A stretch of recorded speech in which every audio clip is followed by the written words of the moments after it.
తెలుగు రాష్ట్రాల్లో మంచి ఆదరణ కనిపిస్తున్నటువంటి ఈ సినిమాకి బెంగళూరు అలాగే అంటే మనం చూడకపోయినా తమిళనాడు నుంచి కూడా మనకు అదే రకమైనటువంటి ట్రెండ్ ఉన్నట్టుగా మనకు తెలుస్తూ ఉంది. బెంగళూరులో మిక్స్డ్ ట్రెండ్ ఉన్నట్టుగా అర్థమవుతుంది. నేషనల్ క్యాపిటల్ రీజియన్ అంటే ఢిల్లీ పరిసర ప్రాంతాలు అలాగే ముంబై, సో ఈ ఏరియాలో పెద్దగా పెద్దకి ఆదరణ కనిపించట్లేదని చెప్పేసి థియేటర్లను బట్టి మనకి అక్కడ ట్రెండ్ను బట్టి ఏదైతే గ్రీన్ ఎక్కువ కనిపిస్తుందో దాన్ని బట్టి మనకి అర్థమవుతుంది.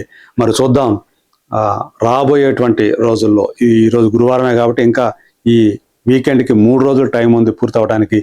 మరి ఈ 3 రోజుల్లో ఎలా ఉంటుంది, ఈరోజు రేపు వర్కింగ్ డే. యూజువల్గా ఎలా ఉంటుందంటే నార్త్ బెల్ట్ అంతా కూడా శని ఆదివారాల్లో ఎక్కువ కలెక్షన్ ఎక్కువ ఉంటుంది.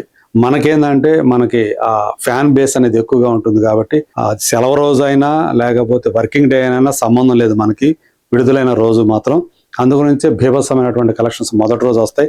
ఆ తర్వాత ఈవెన్ సెలవు వచ్చినప్పటికీ కూడా శని ఆదివారాల్లో కూడా కలెక్షన్ తగ్గుముఖం పట్టడం అనేది మన తెలుగునాట కనిపించేటువంటి ట్రెండ్.